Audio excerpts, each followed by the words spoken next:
Welcome, everyone. We're glad you're here and hope you've had a good time this afternoon with all the things that are going on and some really good beans and cornbread and apple dumplings. What we have in store for you now is a kind of historical storytelling that's going to be done by some narrators. Kim and Kathy Slater are doing that. Our choir is doing some music, but mostly we're just doing some reading, some chants, some poetry with rhythm. If you were a little younger, you might call them raps.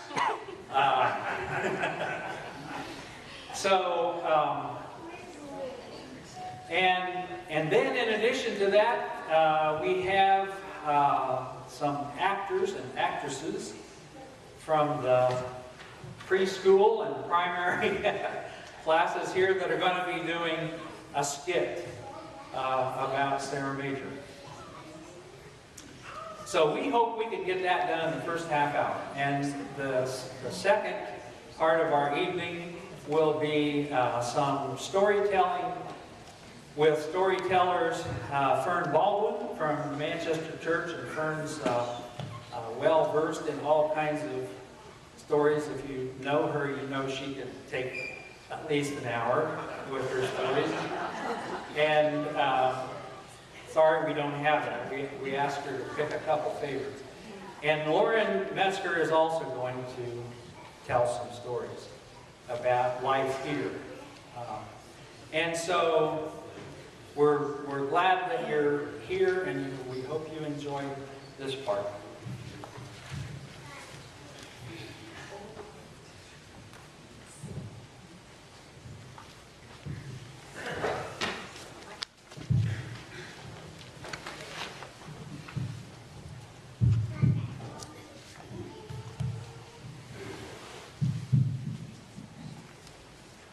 Gather around now, have a seat, and enjoy a little storytelling.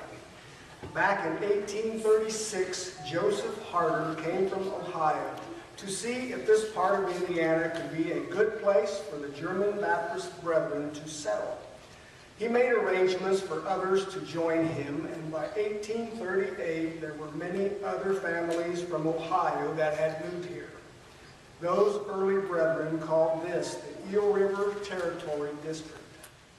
They were soon ready to petition the annual meeting of all the German Baptist brethren to recognize them as the Eel River District. So that's what happened 175 years ago. In 1838, the annual meeting said yes. In those early days of Indiana, life was hard even for pioneers. Travel was so difficult that often it was more comfortable to walk than to ride in a wagon. But for those early brethren, getting together was very important. And we will hear more about those stories a little later. So, the Eel River Community Church of the Brethren is celebrating our formation because we are part of that original Eel River territory. And we have invited you to come to our celebration because if you are from West Eel River Church of the Brethren, Liberty Mills Church of the Brethren, or Manchester Church of the Brethren, or Old Order German Baptist Church, or the Old Order German Baptist Brethren, New Covenant Church, or the Manchester First Brethren Church, you are included in that 1838 beginning. We are also a part of the bigger story, which started in 1708. We can't take time to tell the whole story that includes 305 years, but we can give you some little glimpses. To start with, we're going to share a story in rhyme and verse. These are some fun verses that were written by one of our Church of the Brethren sisters, Jean Moyer, who lives in Pennsylvania. And right afterwards, we'll be singing page 8 in your hymnal so you can get ready.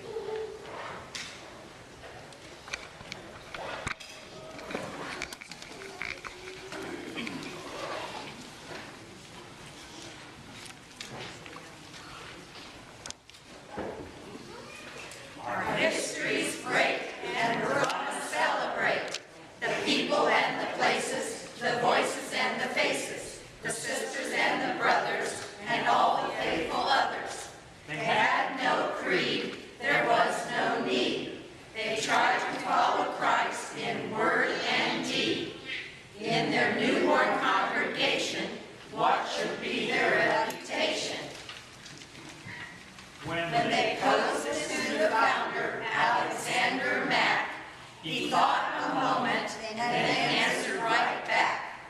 You'll know the brethren by the manner of their living, the depth of their loving, the joy of their giving, the open book, the serving hands. We seek to pray and do all our Lord commands. So come, all you Dunkers, and join in our song. We'll sing it together, and we'll sing it strong. We'll try to live our lives just as Jesus said we should, for the glory of God and our neighbor's good. So join me and the choir in singing number 8, the first 2 verses. You may be seated while we're singing. Ready? Brethren, we have met to worship and adore the Lord our God. Will you pray with all your power while we try to preach the word? All His favor, bless the Spirit of the Holy One comes down. Brethren, pray and holy manna will be showered all around. Sisters, will you come and help us? Moses' sisters aided him. Will you pray the trembling mourners who are struggling hard with sin? Tell them all about the Savior. Tell them that He will be found. Sisters, pray and holy manna will be showered all around.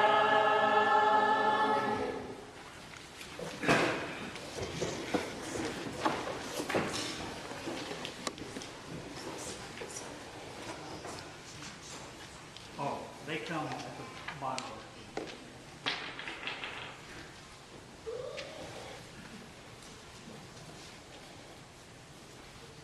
Alexander Mack was the founder of the Church of the Brethren, but he had lots of helpers.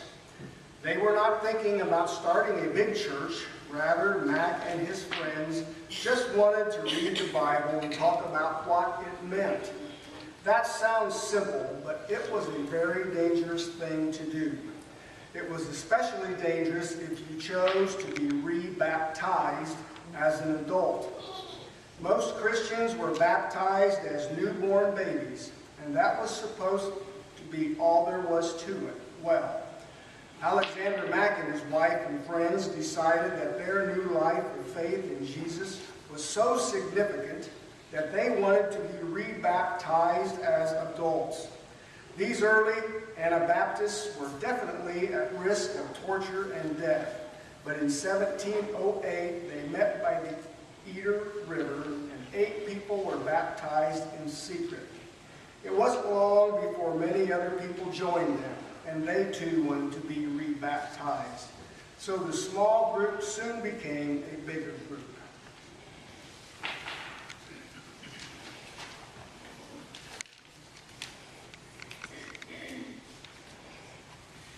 We're gonna tell you about a man named Matt. If you think it's Alexander, then you're on the right track. He counted the cost. He did what was right. He was brave and faithful, but he would not fight. For he wanted to follow the New Testament, and he carried his Bible wherever he went. He and his wife, Anna Margaret Kling, loved to pray and study and sing. And other folks joined them to study the Word, for they wanted a church that would honor the Lord. So in 1780,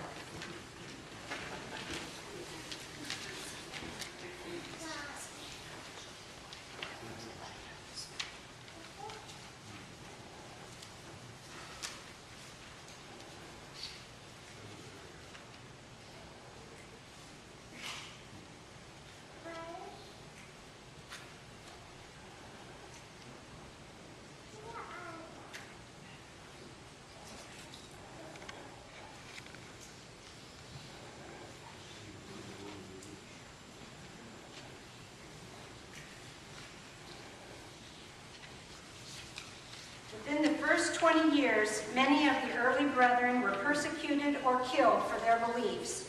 Due to the threat, they soon decided to move to a place that would be safer. They first went to Holland, where they lived in hiding for about 10 years. And then in 1729, many of Mac's groups traveled on to Germantown, Pennsylvania in America. They felt welcome there and were free to worship as they choose.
How many of you knew that one of our members here at Eel River Community was a great-great-great-great-great-great-granddaughter of one of those first brethren who lived in Germany and then came to America?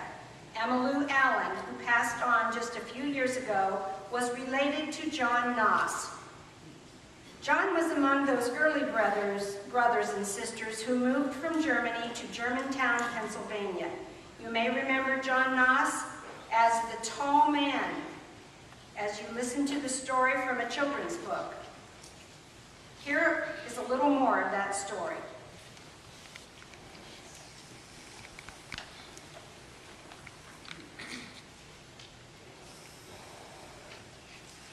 Now, brothers and sisters, sisters and brothers, we'd like to tell you about some others who lived a life as a Dunker should, for the glory of God and their neighbor's good.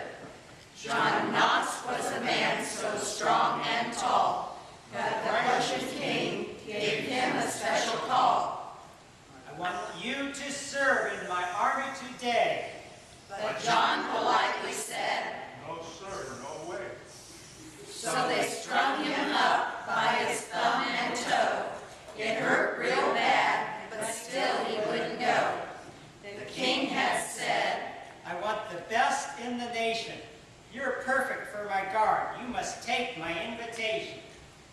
John answered slowly and with great dignity, "I'm pledged to another who is king. said he. He is Prince of Peace. I serve him well. Be Jesus Christ, Emmanuel." The king said to John, I respect such loyalty. he gave John a coin and let him be.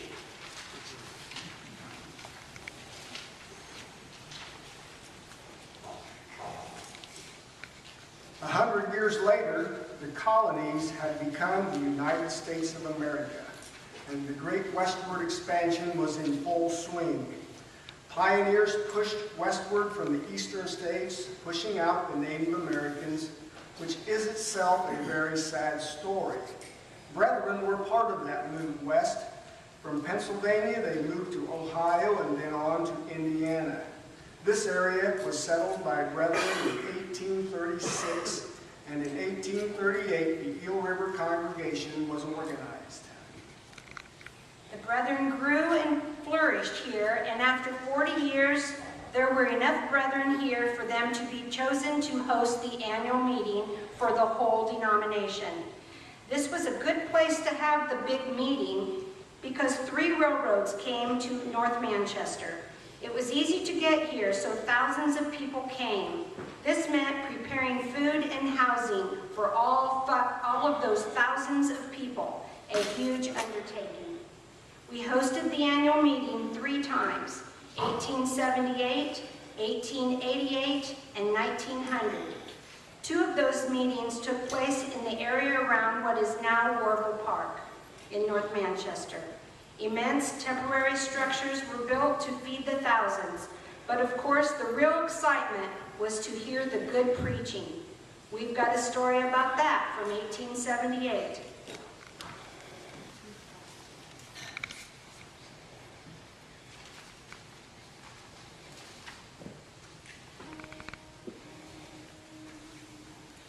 There is a meeting tonight. There is a meeting tonight. There is a meeting tonight. There is a meeting tonight. There is a meeting. There is a meeting tonight. There is a meeting tonight. There is a meeting tonight. There is a meeting tonight. There is a meeting tonight. There is a meeting tonight. There is a meeting tonight.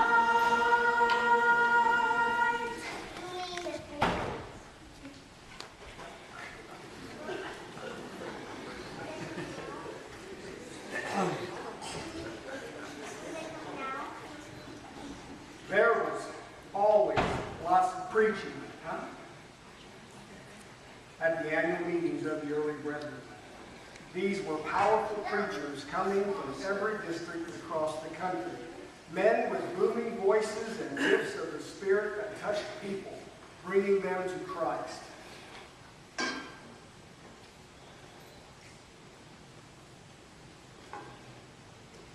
But not all were men. In 1878, there was also a woman.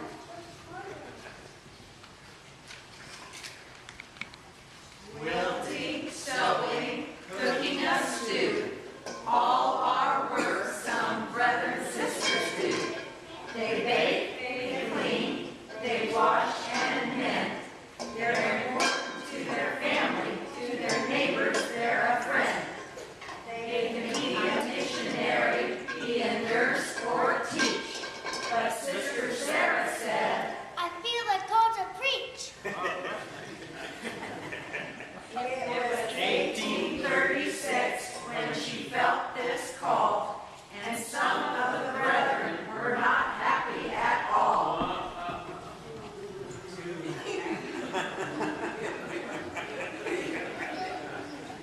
Have a woman preaching is not God's will. A committee was sent to tell her to be still.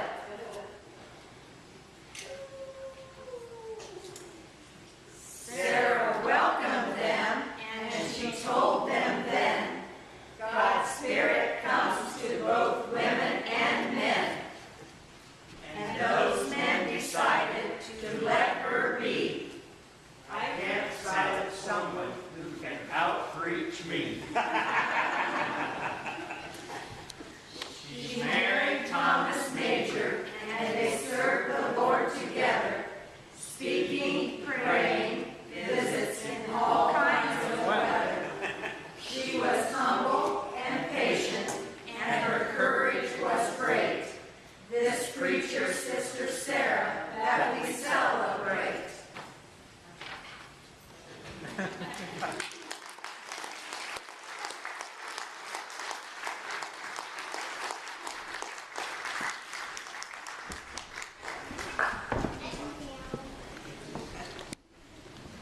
Sarah Major in 1878. She was the preacher everyone wanted to hear at the annual meeting. In fact, there were so many people from the whole community who wanted to hear her. The Zion Lutheran Church in North Manchester opened their church so there could be an additional night of preaching from Sister Sarah. When we read back in the minutes of the Eel River Church business meetings, There are many entries about people who may have strayed away from the rules established for members in good standing. One of those rules had to do with going to the fair. North Manchester had a fairground, and there was always a pretty big event. Just like most community fairs, there were good family events and then some other places to spend your money that were not so good. So the elders of the church decided that the brethren should just stay away from the whole thing. One of the brethren who was seen at the fair was called before the elders, where he tried to defend himself by saying he was there on business, and that was the best location to do his business. That is just one example of a worldly behavior that could lead a person off the straight and narrow. So what could you do for social interaction? What was acceptable, good, clean fun? What else but a preach-off? It wasn't exactly a revival meeting, though it served the same purpose, but there was also a bit of friendly competition. Sometimes these events were called debates. Some of the best preachers around were invited to come together and be prepared to deliver the Word of God. It was an opportunity to see neighbors and friends and hear a godly message.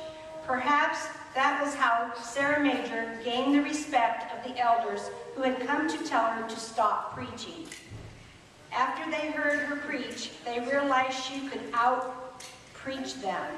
Sometimes the brethren would bring their best to the meeting with another preacher from the Christian church, or the Baptist, or the Methodist. The word would get around that there was going to be a meeting here tonight, so don't miss it.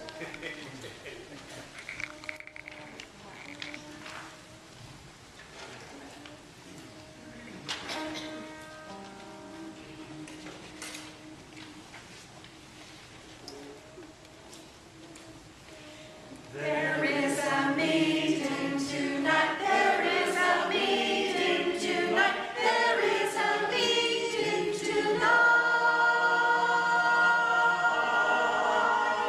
Get ready for a meeting here tonight. Come along, there's a meeting here tonight. I know you by your face and walk. There's a meeting here tonight. Get you ready, there's a meeting here tonight.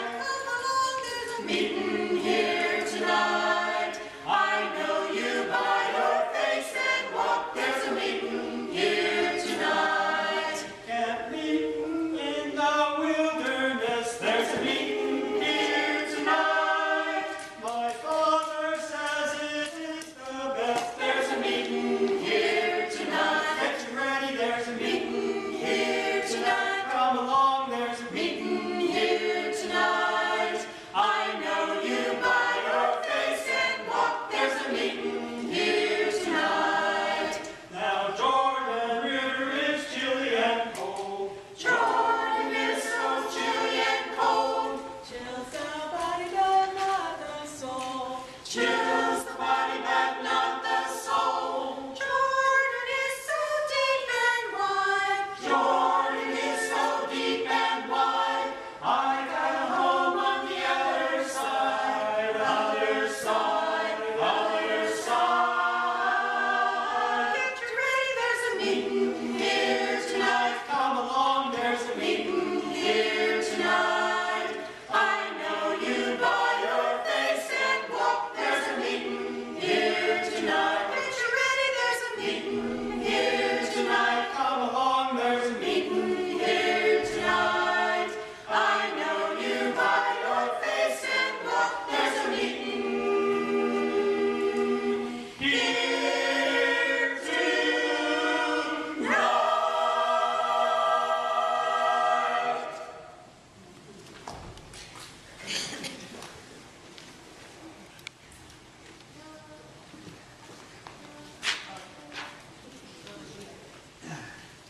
One more. Yeah.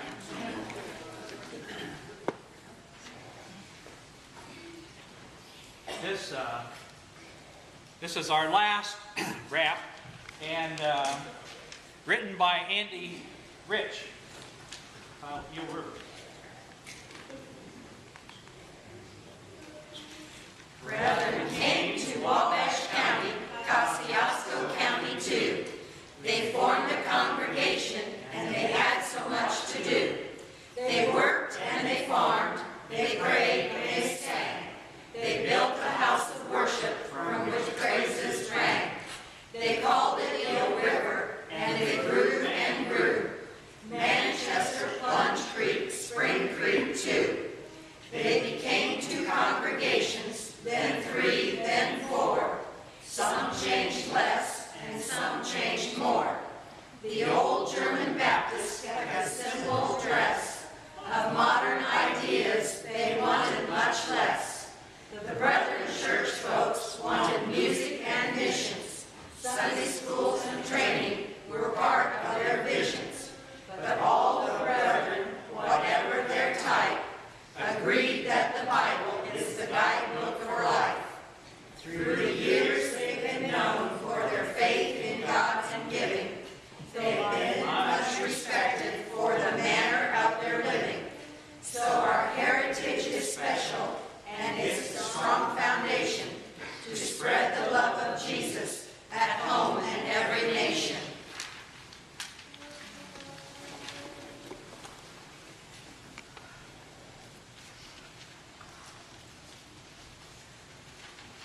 For the next part of the program, Lauren Metzger is here from the Eel River Church, and we have Fern Baldwin from the Manchester Church. And they are both respected as historians and have long histories with the Church of the Brethren. They're going to share some favorite stories, and I think Lauren is going to go first.